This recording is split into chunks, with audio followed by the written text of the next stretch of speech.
முதல்ல எனக்கு தோணுனது என்னன்னா, இது ஒரு ஆப்பர்ச்சுனிட்டி இல்ல, இது ரெஸ்பான்சிபிலிட்டி. அஸ் ஆக்டரா எனக்கு வந்துட்டு முதல் படமே இப்படி ஒரு கதை கிடைச்சிருக்கிறது என்னோட திறமைக்கு ஒரு தீனின்னு சொல்லலாம். இன்னும் எத்தனை படங்கள் நான் பண்ணாலும் சல்லியர்கள் கொடுத்த அதுக்கு ஒரு ஹேட்ஸ் ஆஃப் கிட்ட எனக்கு ஒரு ஹேட்ஸ் ஆஃப்.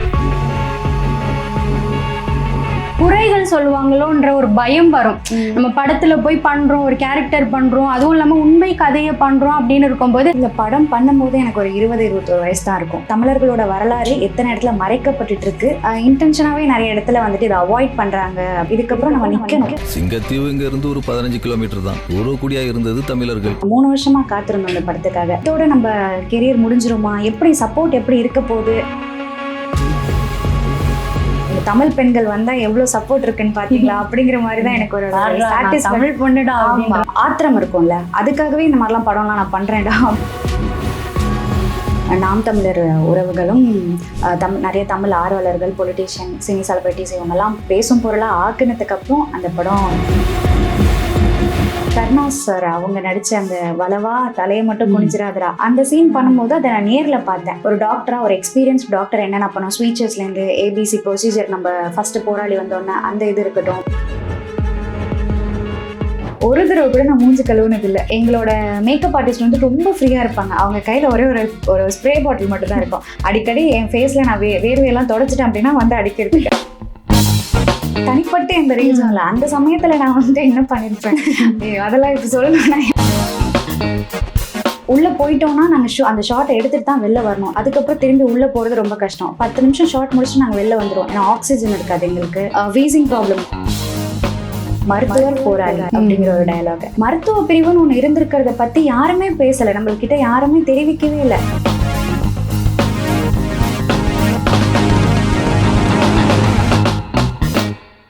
காந்தம் மீடியா நேயர்களுக்கு வணக்கம். நான் உங்கள் விஜயாஸ்மின். இன்னைக்கு நம்ம கூட தமிழ் மக்களால பேசப்பட்டுட்டு இருக்கிற சல்லியர்கள் படத்தோட ஹீரோயின் தான் இருக்காங்க, சத்யா தேவி அவங்க. வணக்கம் மேம். வணக்கம். எப்படி இருக்கீங்க? ரொம்ப நல்லா இருக்கேன். சல்லியர்கள் படம் உங்களுக்கு என்ன கொடுத்துச்சு? சல்லியர்கள் படம் வந்துட்டு ஒரு நடிகையாவும் ஒரு தமிழ் பெண்ணாவும் எனக்கு வந்துட்டு தமிழர்களோட அன்பும் ஆதரவும் கிடைச்சிருக்கு. அதுக்கு முதல்ல உலக தமிழர்கள் எல்லாருக்குமே நன்றி. இந்த மாதிரி படங்களை வந்துட்டு இன்னும் எடுக்கிறதுக்கு இன்னும் மோட்டிவேஷனா இருக்கிற இந்த ஆதரவும் அன்பும் கண்டிப்பா கிடைச்சிட்டே இருக்கணும்ட்டு விரும்புறேன்.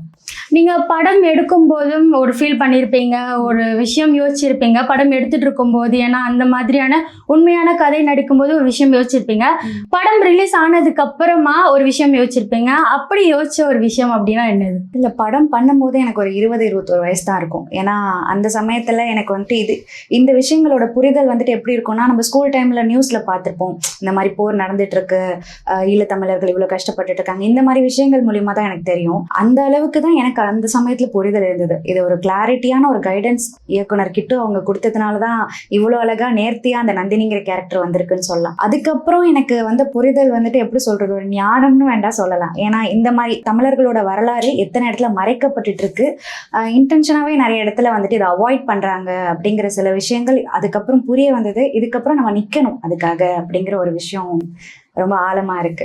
நீங்க சொன்ன மாதிரி நாங்களும் நிறைய இன்டர்வியூஸ்லாம் பார்த்தோம். அதுல நீங்க ஒரு விஷயம் சொல்லியிருந்தீங்க, அந்த படம் பண்ணும்போது எனக்கு வந்து அதுல கதை பெருசா தெரியாது, நான் ஹீரோயின் ஆகணும்ன்ற ஆசையில தான் போனேன் அப்படின்ற மாதிரி சொல்லியிருப்பீங்க. எங்களை பொறுத்த வரைக்கும் அப்படி போயிட்டு எப்படி அந்த கதையில அந்த ஒரு கேரக்டராகவே வாழ்ந்திருக்கீங்க, அது உண்மையிலே நாங்கள் பார்க்கும்போது அப்பா இதுதான் உண்மையிலேயே நடந்திருக்கா அப்படின்ற மாதிரி யோசிக்க வச்ச ஒரு விஷயம். அது எப்படி வாழ்ந்திருக்கீங்க அதுல?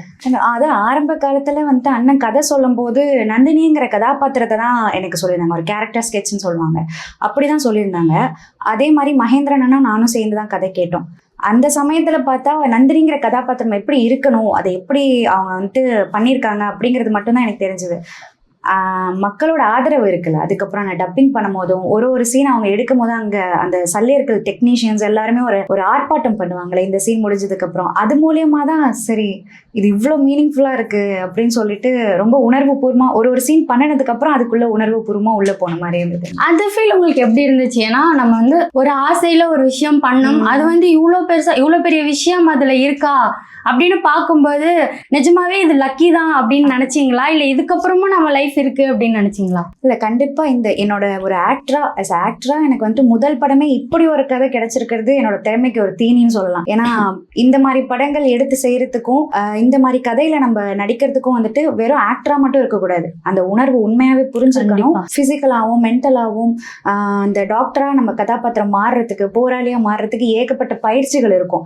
அதை நம்ம உள்ளேந்து எடுத்துக்கிட்டா மட்டும்தான் முடியும். அது வந்துட்டு ஆஸ் ஆக்டரா எனக்கு ரொம்ப ஒரு எப்படி சொல்றது, ஒரு கிஃப்ட். இன்னும் எத்தனை படங்கள் நான் பண்ணாலும் சல்லியர்கள் கொடுத்த ஒரு சாட்டிஸ்பாக்சன் கொடுக்காதுங்கிற ஒரு சந்தேகம் தான்.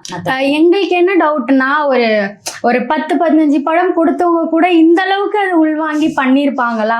ஏன்னா ஒரு ரீல்ஸ் பண்ணி உங்களை சூஸ் பண்ணாங்கன்னு சொல்லியிருந்தீங்க இதுக்கு முன்னாடி. இந்த அளவுக்கு பண்ணிருப்பாங்களா? அதுவும் இல்லாம ஒரு வாய்ஸ் கொடுக்கறது ஒரு ரீல்ஸ் பண்ணி தானே பார்த்திருப்போம். அந்த அளவுக்கு அதுல இறங்கி பண்ணிருக்கீங்கன்னா அது எங்களுக்கே ஆச்சரியமா தான் இருந்துச்சு.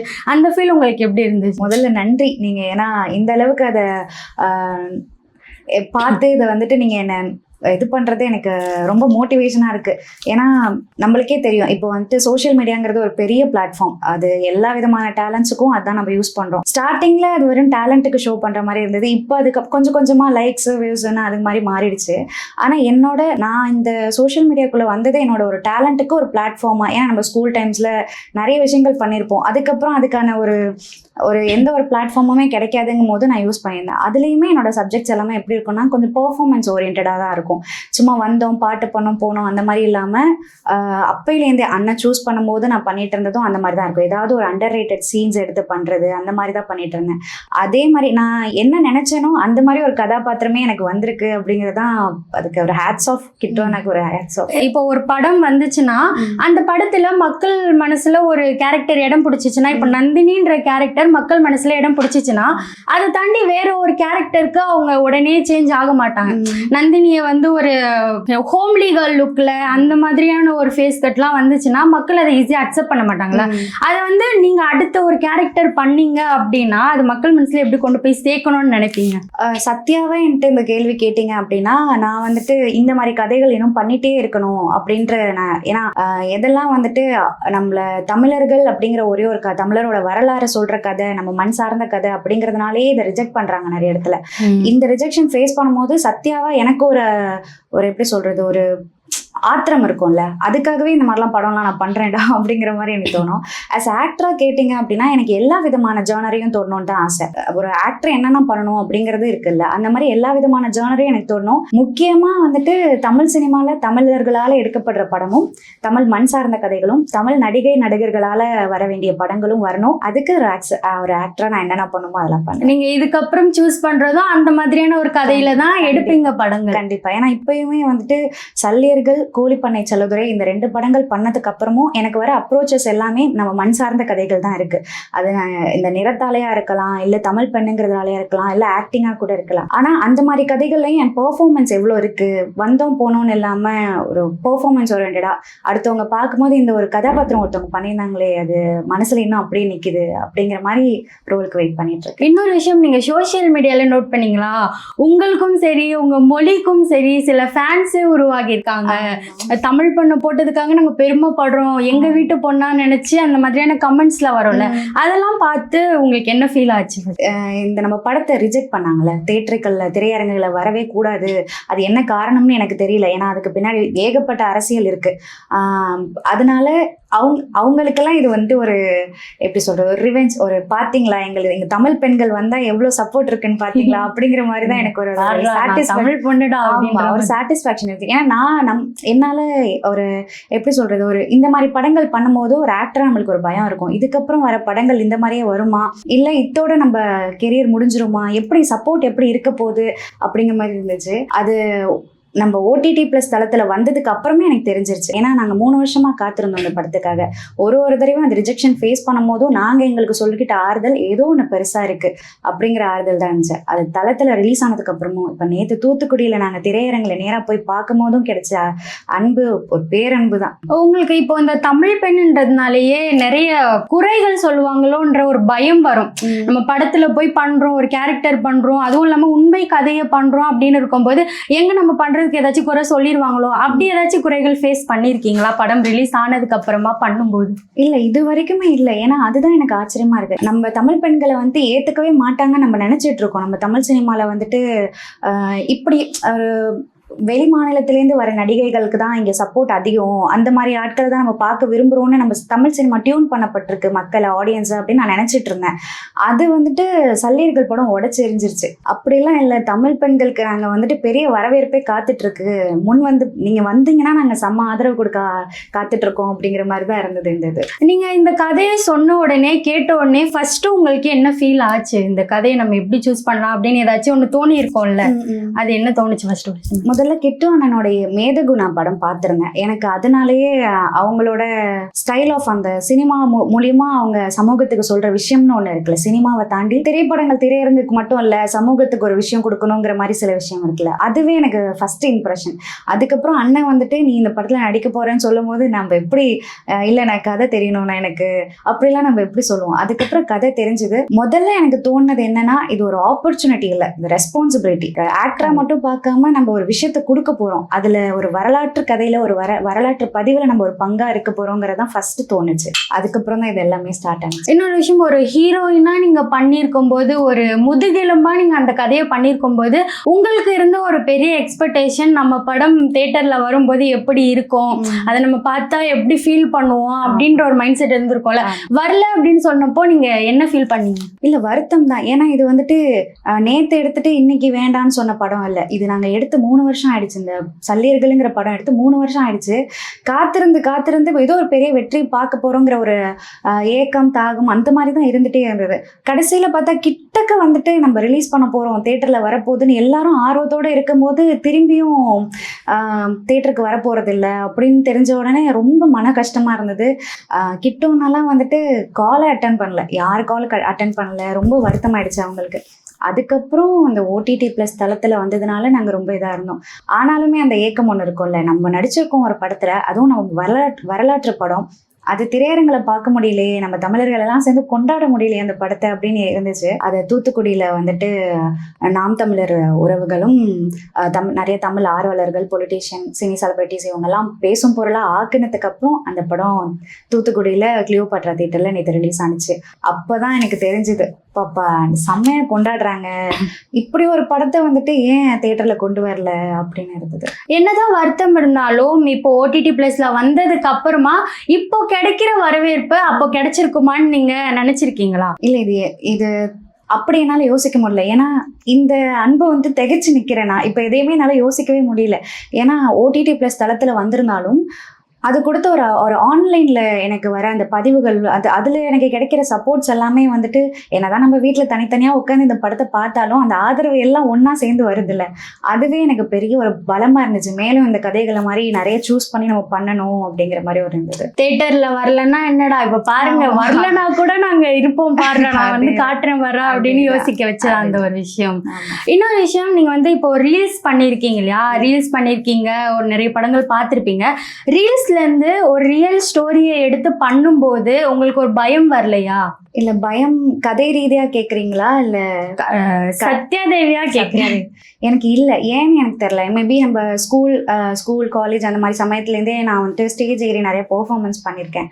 அதனால எனக்கு இந்த கேமரா ஃபியருங்கிறது ஒன்று இல்லை. கேமரா ஃபியர், ஆடியன்ஸ் ஃபியர் எனக்கு இருந்தது இல்லை. ஏன்னா உண்மையாக அதை நீங்கள் சொல்கிறது வந்துட்டு, ஒரு நம்மளுக்கு முன்னாடி ஒரு கேமரா வச்சு நடிக்கிறதுக்கும் ஒரு 50 பேர் கொண்ட குழுக்கு முன்னாடி நடிக்கிறதுக்கும் டிஃப்ரென்ஸ் இருக்கும். மேபி அதை அவங்க எல்லாம் என்ன அப்படி நல்லா பார்த்துக்கிட்டதுனால, கம்ஃபர்ட்டாக வச்சுக்கிட்டதுனால எனக்கு அது தோணலையா என்னன்னு தெரியல. இப்போ சல்லியர்கள் கதை நீங்கள் வந்து 20-21 வயசு இருக்கும்போது அது வந்துச்சு. அப்போ அந்த கதை புரியாமல் நான் நடித்தேன், அதுக்கப்புறம் எனக்கு புரிஞ்சிச்சின்னு சொல்கிறீங்க. இப்போ உங்களுக்கு எல்லாமே அதை பற்றி தெரிஞ்சதுக்கப்புறம் அந்த மாதிரியான ஒரு கதை வந்திருந்தா இன்னும் பெட்டராக பண்ணியிருப்பேன் அப்படின்னா என்ன சொல்லுவீங்க? இல்லை, அந்த சமயத்தில் எனக்கு புரிதல் அவ்வளோ இல்லைன்னு சொல்லலை. நம்மளுக்கு தெரிஞ்சிருக்கும்ல, ஒரு மேம்போக்கான ஒரு, ஏன்னா இதில் என்னென்ன நடந்திருக்கு அப்படிங்கிறது தெரியும்ல, அந்த மாதிரி தான் தெரிஞ்சிருந்துச்சு. ஆனால் நம்ம பெண் போராளிகள்லாம் எப்படி இருந்திருக்காங்க, நான் இந்த படம் பண்ணும்போது ஒரு எக்ஸாம்பிளுக்கு சொல்லணும்னா, ஒரு பெண் போராளியோட ஒரு ஃபோட்டோ கூட நான் பார்த்தது கிடையாது.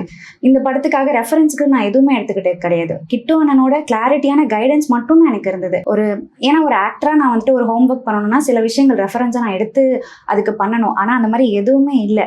அப்படிங்கும் போது அப்பயே நான் இந்த மாதிரி ஒரு படம் எடுத்து பண்ணிருக்கேன். இப்போ வந்தா எப்படி நான் பண்ணாம இருப்பேன்? இன்னும் அதை பயங்கரமா எப்படி கொண்டு போலாம் நம்மளோட சைட்ல இருந்து. ஏன்னா இப்ப நான் தியேட்டர் பார்க்கும்போது நல்ல விஷயம் தான், ஆடியன்ஸ் கிட்ட இருந்து இருக்கிற வரவேற்பு நல்ல விஷயம். ஆனா எனக்கு பார்க்கும்போது ஒரு ஆக்டரா இந்த இடத்துல இன்னும் இந்த நல்லா பண்ணிருக்கலாமே, இந்த இடத்துல இன்னும் நல்லா பண்ணிருக்கலாமே அப்படிங்கிறது. ஏன்னா இப்ப நான் நிறைய தெரிஞ்சுக்கிட்டேன். அதனால அப்படி நீங்க வந்து நம்ம இது இருந்தா மாத்திருக்கலாம், இந்த சீன் வந்து இது சரியா இல்ல, இது மாத்திருக்கலாம் அப்படின்னு யோசிச்ச ஒரு 2-3 சீன் சொல்ல முடியும்? இல்ல, இப்ப நந்தினியை வந்துட்டு மாத்தவே முடியாது.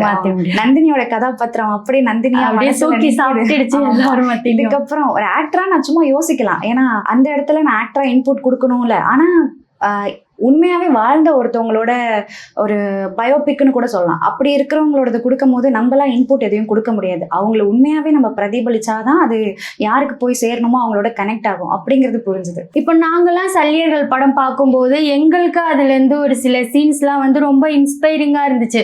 கருணாஸ் சார் நடிச்சதா இருக்கட்டும், நீங்க அந்த ரத்த பொட்டலங்களை பார்த்து அழுததா இருக்கட்டும், அதெல்லாம் பார்க்கும்போது எங்களுக்கு அப்படியே புல்லரிச்சுதுன்னே சொல்லலாம். அப்படி உங்களை கவர்ந்த ஒரு சில சீன்ஸ்லாம் இருக்கும்ல, அது என்னென்ன சீன்ஸ்?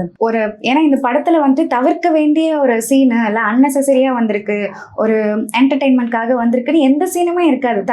எந்த சீனுமே என்னால தவிர்க்க முடியல. ஒரு சத்யாதேவியா சொல்றேன், இந்த படத்துல நடிச்சது எங்க படம் அப்படிங்கிறதுக்காக சொல்லாம சத்யாதேவியாவே என்னால எந்த இதுவுமே, ஏன்னா ஒரு டயலாக்ஸுமே ரொம்ப நேர்த்தியா இவ்வளவுதான் வேணும், இது இப்படிதான் இருக்கணும் அப்படிங்கறதுல இருந்து மலருங்கிற கதாபாத்திரம் அவங்க அந்த சீனுமே, அந்த பாட்டு அவங்க கடைசியில அவங்க போராளி ஆகும்போது அந்த ட்விஸ்ட் எல்லாமே எனக்கு பூரிப்பா இருந்துச்சு. கூஸ்பம்ஸ் மூமெண்ட்ஸ் தான் இருந்துச்சு. பர்சனலா என்கிட்ட கேட்டீங்க அப்படின்னா எனக்கு வந்துட்டு கருணாஸ் சார் அவங்க நடிச்ச அந்த வலவா தலையை மட்டும் குனிஞ்சிராதரா அந்த சீன் பண்ணும்போது அதை நான் நேர்ல பார்த்தேன். நீங்க படத்துல பார்க்கும்போது அது எந்த மாதிரி உணர்வு உங்களுக்கு கடத்துனுச்சோ அதே மாதிரியே தான் எனக்கு நேர்ல இருந்தது. ஏன்னா அதே அந்த குரலோட நடுக்கம் அதே மாதிரியே தான் அவங்க பண்ணியிருந்தாங்க. நேர்ல நம்மளால, ஏன்னா அப்ப நான் வந்து சினிமாவுக்கு ரொம்ப தூரம், நேர்ல சினிமா ஆட்கள் எப்படி நடிக்கிறாங்க, ஒரு பெரிய பெரிய நடிகர்கள்லாம் எப்படி நடிக்கிறாங்கிறத பார்க்கும்போது ஒரு பூரிப்பு இருக்கும்ல, அது இருந்தது. அந்த சீன் எனக்கு கொஞ்சம் பர்சனலா ஸ்பெஷல். இன்னொன்னு மக்களை கவர்ந்த ஒரு விஷயம்னா உங்களோட கெட்டப், அந்த தலைமுடியெல்லாம் கட்டிட்டு உங்களோட கெட்டப் பத்தி ஒரு 2 விஷயம் சொல்லுங்க. என்னோட கெட்டப் எப்படி இருக்க போகுதுன்னு எனக்கு தெரியாது. நான் உங்கள்கிட்ட முன்னாடியே சொன்ன மாதிரி பெண் போராளிகள் எப்படி இருந்திருக்காங்கன்னு எனக்கு ஒரு தடவை கூட நான் பார்த்தது கிடையாது. அந்த சமயத்துல இது எல்லாமே வந்து அண்ணனா நந்தினிங்கிற கதாபாத்திரம் செதுக்குனது இயக்குனர் கிட்டு அண்ணன் தான் சொல்லணும். ஏன்னா என்ன பார்க்கும்போது என்னாலேயே சத்யாவை பார்க்க முடியல. அந்த அளவுக்கு அந்த கதாபாத்திரம் வந்து இப்போ மாறி இருக்கு. அதனால அதுக்கு நான் வந்துட்டு என்னை தயார் பண்ணிக்கிட்டது வந்துட்டு ஒரு போராளி வந்துட்டு ஒரு பெரிய இன்னொரு ஒரு 80 கிலோ இருக்கிற போராளியை தூக்கிறதுக்கான தெம்பு என்னென்ன வேணுமோ அதுக்கான ஸ்டண்ட் ப்ராக்டிஸ் போணுச்சு. ஒரு டாக்டரா, ஒரு எக்ஸ்பீரியன்ஸ் டாக்டர் என்னென்ன பண்ணும், ஸ்வீச்சஸ்லேருந்து ஏபிசி ப்ரொசீஜர், நம்ம ஃபர்ஸ்ட் போராளி வந்தோடனே அந்த இது இருக்கட்டும். மற்றபடி ஆக்டிங்க்கு வந்து ரிஹர்சல் போணுச்சு. எங்களுக்கு ஒரு 15 நாள் 20 நாள் ஒரு ப்ராக்டிஸ் நடந்தது. அப்போ வந்து ரிஹர்சல் போணுச்சு. எப்படி அந்த உடல் மொழி எப்படி இருக்கணும், நம்ம ரொம்ப சட்டிலா சில விஷயங்களை கண்ணாலேயே சொல்லணும் அப்படிங்கிற மாதிரி ரிஹர்சல் போணுச்சு. ஒரு ஹீரோயின் அப்படின்னா மெயினா அவங்களோட முகத்தை பார்ப்பாங்க இல்லையா. நம்ம வந்து ஒரு பிக் ஸ்கிரீன்ல வர போறோம், மக்கள் மத்தியில பார்க்க போறாங்க, மேக்கப் இருக்கணும் அப்படின்லாம் இருக்கும்போது உங்களுக்கு எதுவுமே இல்லாம வேர்வு ஊத்துற ஃபேஸ் அந்த மாதிரிலாம் கொடுக்கும்போது நீங்க அதை யோசிச்சிங்களா? ஐயோ நம்ம ஃபேஸ் இப்படி கேமரால தெரிஞ்சிச்சுன்னா என்ன நினைப்பாங்க மக்கள், அடுத்து நம்மளுக்கு எப்படி பட வாய்ப்பு வரும் அப்படின்னு யோசிச்சிருக்கீங்க? இது வந்துட்டு நான் ஸ்பாட்ல யோசிச்சேன். ஏன்னா நான் உண்மையா சொல்லணும்னா காலையில நான் வந்துட்டு குளிச்சுட்டு வருவேன், இந்த காஸ்டியூம்ஸ் எல்லாம் இது பண்ணிட்டு வருவேன். தலை ஹேர் ட்ரெஸ்ஸர் வந்துட்டு ஹேர் ட்ரெஸ் பண்ணி விட்டுருவாங்க. அதுக்கப்புறம் நான் வந்துட்டு அந்த ஷூட் 2 மணிக்கு நைட் 2 மணி வரைக்கும் கூட சம்டைம்ஸ் போயிருக்கு. ஒரு தடவை கூட நான் மூஞ்சி கழுவுனது இல்லை. என்டையரா எனக்கு மூஞ்சி கழுவுனதே இல்லை. எங்களோட மேக்கப் ஆர்டிஸ்ட் வந்து ரொம்ப ஃப்ரீயா இருப்பாங்க. அவங்க கையில ஒரே ஒரு ஸ்ப்ரே பாட்டில் மட்டும் தான் இருக்கும். அடிக்கடி என் ஃபேஸ்ல நான் வேர்வையெல்லாம் தொடச்சிட்டேன் அப்படின்னா வந்து அடிக்கிறதுக்கு. அதுதான் எங்களோட மேக்கப் ப்ராப்ஸாவே இருந்தது. அதனால அதான் சொல்லலாம்ல, முதல் படமே எனக்கு அந்த தயக்கத்தை உடைச்சிருச்சு. இனிமே மேக்கப் போட்டு தான் இது பண்ணோம், ரொம்ப அழகா தெரிஞ்சாதான் ஒரு கதாநாயகி இருக்கணும் அப்படிலாம் இல்லை. நம்ம வீட்டுல இப்ப நம்ம கதையை தான் எடுக்கிறாங்க அப்படிங்கும் போது அவங்களாம் எப்படி இருந்தாங்களோ அதை தானே காட்ட போறாங்க அப்படிங்கிற ஒரு இது இருந்தது. இன்னொரு விஷயம், நீங்க வந்து ஐடி ஒர்க்கை ரிசைன் பண்ணிட்டு இந்த படம் நடிக்க வந்தீங்க. இந்த படத்துக்கு அப்புறம் நம்மளோட லைஃப் எப்படி இருக்கும், நம்ம ஒர்க்கை ரிசைன் பண்றோமா அப்படிலாம் எனக்காச்சும் தோணி இருக்கா? என்ன பண்ணுவோம் அப்படிலாம் தோணி இருக்கா? யோசிக்கல. ஏன்னா சல்லியர்கள் தான் நான் சினிமாவுக்கு வரதுக்கான முதல் படியாவே இருந்தது. ஏன்னா நான் அந்த சமயத்துல ரீல்ஸ் டிக்டாக் பண்ணும்போது என்னோட குறிக்கோளா நம்ம சினிமாக்குள்ள போறதுக்காக தான் இதெல்லாம் பண்றோம் அப்படிங்கிற ஒரு நோக்கமும் எனக்கு இல்லை அந்த சமயத்துல. ஏன்னா அதெல்லாம் வந்துட்டு நம்ம ஸ்கூல் டைம்ல இருந்து பண்ணிருக்கோம், இது எப்படா விடுறது அப்படிங்கிற மாதிரி ஒரு கண்டினியூ பண்றதுக்கான ஒரு பிளாட்ஃபார்மா தான் இருந்தது. ஆனா சல்லியர்கள் தான் எனக்கு சினிமாக்குள்ள ஃபர்ஸ்ட் கொண்டு வந்ததுனால ஒரு பெரிய படம் பண்ண போகிறோம், ஒரு ஒரு நம்ம வரலாறு இது. அதே மாதிரி அண்ணனோட மேதகு படம் பார்த்துருக்கேன். அப்படிங்கும்போது இதுக்காக விடலாம் என்ன வேணா பண்ணலாம். ஏன்னா நான் லாங் லீவ் கேட்டிருந்தேன். அது அவங்களோட சூழ்நிலை அவங்களுக்கும் கொடுக்க முடியல. இதை கூட நான் விட்டுருவேன், இதை விட மாட்டேங்கிற மாதிரி தான். ஓகே, இப்போ கேரக்டர் வைஸ் நந்தினியை பார்க்கும்போது இப்போ எங்க வீட்லயே இருந்தாங்கன்னா கூட பாரு பொண்ணுன்னா இப்படிதான் நந்தினி மாதிரி வரணும், நந்தினி மாதிரி இருக்கணும். ரியல் லைஃப்ல சத்யா தேவி எப்படி உண்மை ஒரு நந்தினியாவே எடுத்துக்கலாமா இல்ல வேற மாதிரியான வேற கேரக்டரா நீங்க? நந்தினி எப்படி சொல்றது, நந்தினியோட ஃபிளாஷ்பேக் கேரக்டரும் நந்தினியோட அந்த பங்கர் கேரக்டர், போராளியா மாறின கேரக்டர் ரெண்டும் கலந்ததுன்னு கூட சொல்லலாம். ஏன்னா ரொம்ப சுட்டித்தனமா இருக்கிற பொண்ணும் இல்லை, ரொம்ப இர்ரெஸ்பான்சிபிளா இருக்கிற பொண்ணும் இல்லை. எனக்கு சோஷியல் ஒர்க்ஸ், சோஷியல் அவேர்னஸ் இருக்கிற பொண்ணு, எப்படி சொல்றது, சமத்துவம் எல்லாத்தையுமே கொஞ்சம் சரியா புரிஞ்சுக்கிட்ட பொண்ணுன்னு சொல்லலாம். எனக்கு அதான் சரியான ஒரு ஓகே அப்படிங்கிற சொல்ற பொண்ணு, அந்த மாதிரி தான் சொல்லலாம். ரெண்டுமே கலந்த மாதிரி ஒரு பொண்ணாதான் இருந்திருக்கீங்க. உங்களுக்கு அந்த படத்துல நடிச்சிட்டு இருக்கும் போது, படம் பண்ணும்போது இருந்த எக்ஸ்பீரியன்ஸ் சொல்லுங்க. எந்த மாதிரியான எக்ஸ்பீரியன்ஸ் எல்லாம் கெயின் பண்ணீங்க நீங்க? எக்ஸ்பீரியன்ஸ்னா ஆக்டிங் பேஸ்டா நம்மளுக்கு வந்துட்டு நார்மலா பண்ணிட்டு இருக்கும் போது, நம்ம பார்க்கும் போது ஷார்ட் ஃபிலிம்ஸ் இதெல்லாம் பார்க்கும்போது நம்மளுக்கு தோணும் ஆக்டிங்னா இதுதான், ரொம்ப எக்ஸ்பிரசிவா இருக்கணும், கண்ணுல இருந்து இப்படி எல்லாம் பண்ற மாதிரி இருக்கும், அப்பெல்லாம் நம்ம யோசிப்போம். ஆனா அது இல்லை ஆக்டிங் அப்படின்னு. ஒரு அன்லேர்னிங் பிளாட்ஃபார்மா இருந்தது சல்லியர்கள். நிறைய விஷயங்கள் வந்துட்டு கண்ணாலே நம்ம சொல்லலாம், சட்டிலாவே அந்த உணர்வுகளை கடத்தலாம், ரொம்ப ரொம்ப எக்ஸ்பிரசிவா ரொம்ப அப்பெல்லாம் பண்ண தேவையில்லை அப்படிங்கிறது ஆக்டிங் பேஸ்ல நான் கத்துக்கிட்டது. அதையும் தாண்டி எங்களுக்கு வந்து சல்லியர்கள்ல அந்த அட்மாஸ்பியரை நாங்கள் ஹேண்டில் பண்றதே ஒரு போர்க்களமாக தான் இருந்தது. ஏன்னா நாங்கள் பங்கருக்குள்ள இருந்தோம். உள்ள போயிட்டோம்னா நாங்கள் அந்த ஷார்ட்டை எடுத்துட்டு தான் வெளில வரணும். ஏன்னா அதுக்கப்புறம் திரும்பி உள்ள போறது ரொம்ப கஷ்டம். 10 நிமிஷம் ஷார்ட் முடிச்சுட்டு நாங்கள் வெளில வந்துடுவோம். ஏன்னா ஆக்சிஜன் இருக்காது எங்களுக்கு. வீசிங் ப்ராப்ளம், என்னோட நடிச்ச மகேந்திரன் அண்ணன் செம்பியன் அவங்களுக்கு வந்துட்டு வீசிங் ப்ராப்ளம்லாம் வந்துருச்சு. ஃபுல்லாவே ட்ரெஸ் எல்லாம் நனைஞ்சு, அதெல்லாம் ஸ்ப்ரே கிடையாது, அது எல்லாமே உண்மையாவே எங்களோட வேர்வை. ஆமா, அதையும் தாண்டி நாங்க நடக்கும் போது பார்த்து தான் நடக்கணும். அது கருணாஸ் அவரோட தோட்டத்துல தான் அந்த இது பங்கர் பண்ணது. அது விவசாய பூமியில அடிக்கடி தண்ணி அப்படியே தேங்கிரும். அதுல நாங்க விழுவுற மாதிரிலாம் இருக்கும். விழுந்த ஆட்கள் நிறைய பேர் இருக்காங்க. அதனால அந்த மாதிரி சில விஷயங்களை அப்பார்ட் ஃப்ரம் ஆக்டிங் நான் கத்துக்கிட்டது. அதெல்லாம் இன்னும் கொஞ்சம் நல்லா இருந்தது. இப்போ நார்மலாக ஒரு மூவினாலே டிரெக்டர்ஸ்லாம் ரொம்ப டார்ச்சர் பண்ணுவாங்க, ஒழுங்காக வர வரைக்கும் நீ இதை பண்ணக்கூடாது, ஒழுங்காக வர வரைக்கும். இது வந்து உண்மையான கதையை கொடுக்கும்போது நம்மளோட எமோஷனல் எல்லாமே ட்ரூவாக இருக்கணும் இல்லையா?